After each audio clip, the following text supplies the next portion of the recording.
మంచిర్యాల జిల్లాలో రేవంత్ సర్కార్పై తిరగబడ్డారు అన్నదాతలు. ధాన్య కొనుగోలులో కాంగ్రెస్ సర్కార్ జాప్యంపై బీఆర్ఎస్ పోరుబాట పట్టింది. జాతీయ రహదారిపై రైతులతో కలిసి బీఆర్ఎస్ శ్రేణులు రాస్తారోకో నిర్వహించారు. రైతులకు మద్దతు తెలుపుతూ ఈ కార్యక్రమంలో బీఆర్ఎస్ రాష్ట్ర నాయకుడు నడిపెల్లి విజిత్రావు పాల్గొన్నారు. ఈ అంశంపై మరిన్ని వివరాలు మా ప్రతినిధి ఉమేష్ అందిస్తారు.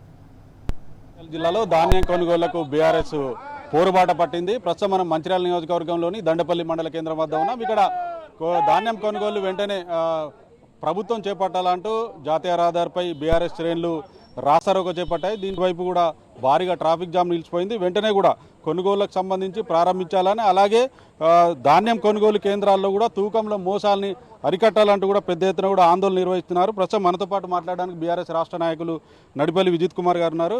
విజిత్ గారు, చెప్పండి, ప్రధానంగా ఇవాళ ఈ ఆందోళన యొక్క ముఖ్య ఉద్దేశం ఏంటి?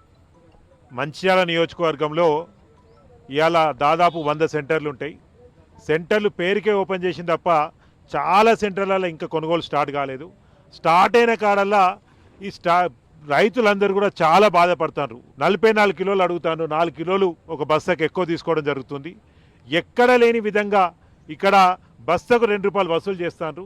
ఎమ్మెల్యేకు ఏదైతే అవినీతి విషయం ఉన్నదో, ఎన్ని మింగినా అది చెరువులు అనుకోండి, కొండలు అనుకోండి, గుట్టలు అనుకోండి, ఉష్క, మట్టి, భూ సెటిల్మెంట్లు, ఇవన్నీ కాకుండా ఇప్పుడు రైతుల మీద పడ్డాడు. ఈ పైసలన్నీ కూడా ఎమ్మెల్యేకే పోతున్నాయి. ఇవన్నీ కూడా వసూలు చేయాలి. ఏదేమైనా ఎవడెటువైనా ఎమ్మెల్యేకి పైసలు తప్ప వేరే ఏం పట్టింపు లేదు. ఇవాళ ఎంత దుర్మార్గం అంటే ఒక్కొక్క కొనుగోలు కేంద్రం కూడా ఎమ్మెల్యే రాలే, ఓపెన్ చేయలే. గతంలో దివాకర్రావు గారు ఉన్నప్పుడు ప్రతి కొనుగోలు కేంద్రం వారు ఓపెన్ చేసి రైతులకు భరోసా ఇచ్చి, మీరు ఒక్క కిలో కూడా ఎవరికి ఎక్కువ ఇవ్వద్దు, వాళ్ళని దబాయించండి, వాళ్ళని బెదిరించండి, వాళ్ళని ఎందుకు మీరు వదిలిపెడతారని గట్టిగా భరోసా ఇచ్చిన సందర్భాలు దివాకర్ గారు ఎమ్మెల్యే ఉండగా, ఇవాళ ఎమ్మెల్యేకు రైతుల మధ్యలో వచ్చే ధైర్యం లేదు. ముఖం చాటెత్తాడు. నేను అడుగుతున్నా, ఇవాళ రైతుల పక్షాన ఎమ్మెల్యే ఎందుకు రైతుల పక్షాన వస్తలేడు? ఎమ్మెల్యే ఎందుకు కొనుగోలు కేంద్రాల దగ్గరికి వస్తలేడు? ఎమ్మెల్యే ఎందుకు ఉట్టి అమాయకుల మీద కేసులు పెడతారు? పోలీసులు ఇక్కడికి వచ్చారు కదా, ఆ 44 అడిగేటోని మీద ఎందుకు కేసు పెడతలేరు? 2 రూపాయల బస్తా కరిగేటోని మీద ఎందుకు కేసు పెడతలేడు? అంటే ఎమ్మెల్యే అందరినీ జైలు ఎత్తా, అందరిని లోపల ఎత్తా, పీడీ యాక్ట్ ఎత్తా, మిమ్మల్ని నేను ఉన్నంత వరకు బయట లోపల పెడతా అంటాను కదా. ఇవాళ రైతులందరూ కూడా చాలా కోపం మీద ఉన్నారు. కడుపు మండుతుంది. ఇవాళ ఈ రేవంత్ రెడ్డి అన్ని అబద్ధాలు చెప్పి గద్దెనెక్కిండు. ఇవాళ ఏమన్నాడు? రైతులు రాజు చేస్తా అన్నాడు. అసలు రైతుల గురించి అవగాహన కూడా లేడు ఆయనకు. అసలు రైతులకు ఏమైతుంది, ఎంత ఇబ్బంది అవుతుందని తెలుసుకున్న పాపను కూడా పోతలేడు. జిల్లాలో రేపు 330 ఏదైతే కొనుగోలు కేంద్రాలు ఏర్పాటు చేశాం, ఎక్కడ కూడా ఎలాంటి ఇబ్బందులు లేకుండా రైతులకు ఏర్పాటు చేస్తామని ఓవైపు అధికారులు చెప్తున్నారు, ప్రభుత్వం చెప్తా ఉన్నది. దీన్ని మనం ఎట్లా చూడవచ్చు అంటారు? ఏసీ రూమ్లో కూర్చున్న వాళ్ళకి ఇబ్బంది లేదు. ఇవాళ నెల రోజులైంది ఒక్కొక్కరు మన కళ్ళాలలో పోసి వడ్లు, నెల రోజుల తర్వాత కూడా ఇంకా బస్తాలు కనిపిస్తలేవు. బస్తాలు కనిపిస్తే దాని ఇంకా మనకు 2 రూపాయలు కనిపిస్తున్నాయి. ఇవాళ అధ్వానమైన పొజిషన్ ఉన్నది. ఇక్కడ కలెక్టర్ గారు కానివ్వండి, అధికారులు కానివ్వండి, ఎవ్వరు కూడా కొనుగోలు కేంద్రాలకు రావట్లేదు. గతంలో దివాకర్ గారు ఎమ్మెల్యే ఉండగా పోలీసు వాళ్ళ సహకారంతో, ఆర్టీఓల సహకారంతో ఎటు పోతున్న లారీలను కూడా ఆపి అవి కళ్ళాల కాడికి పంపించి ఆ లారీలో ఎక్కించినాం. అప్పుడున్న పోలీసు వాళ్ళు, టీఆర్ఎస్ ప్రభుత్వంలో ఉన్న పోలీసు వాళ్ళు లారీలను ఆపి, సిమెంట్ లారీలైనా ఏ లారీలను ఆపి రైతుల దగ్గరికి పంపించారు. ఇవాళ పోలీసు వాళ్ళు ఏం చేస్తారు? రైతులకు మద్దతుగా మేము ఇవాళ ధర్నా చేస్తా అంటే మమ్మల్ని డిస్టర్బ్ చేసేదానికి వస్తారు.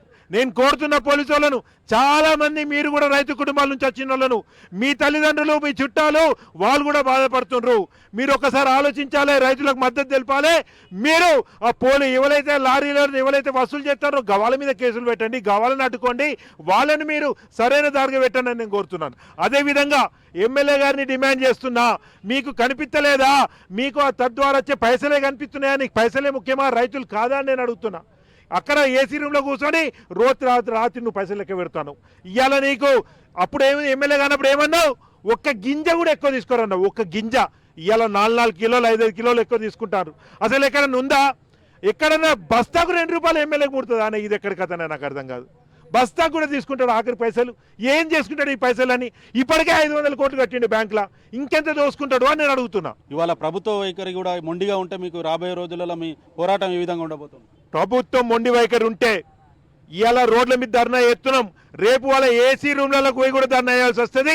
ఈ బస్తాలన్నీ కలెక్టర్ ఆఫీస్ ముంగట్టు ఉంటాయి. కలెక్టర్ ఎటు పోతా అంటే అక్కడక్కడ బస్తాలు ఉంటాయి. ఎమ్మెల్యేలు ఎక్కడెక్కడికి పోతా అంటే అక్కడక్కడ బస్తాలు ఉంటాయి.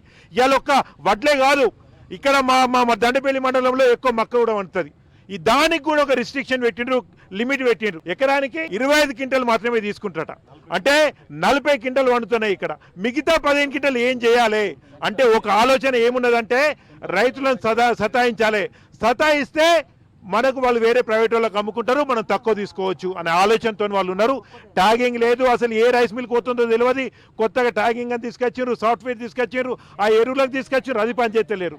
ఏదైతే సాఫ్ట్వేర్ పద్ధతి ఉందో తద్వారా రైతులకు ఇబ్బంది అవుతుంది, ఇక్కడ వ్యవస్థకి ఇబ్బంది అవుతుంది. కేవలం దళాలకు, రైస్ మిల్లకు, ట్రాన్స్పోర్ట్ వాళ్ళకే వాళ్ళు న్యాయం చేస్తారు, గవాలను బతికిస్తారు. వాళ్ళని బతికిస్తేనే వీళ్ళకి పైసలు వస్తాయి.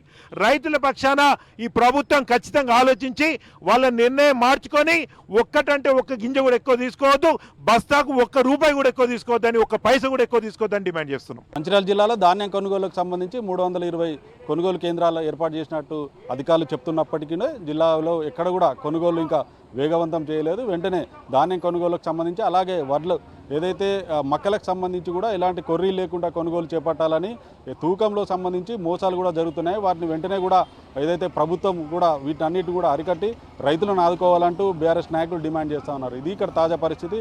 దండపల్లి మండల కేంద్రం నుంచి వీడియో జర్నలిస్ట్ శ్రీనివాస్తో ఉమేష్, టీ న్యూస్, మంచిర్యాల.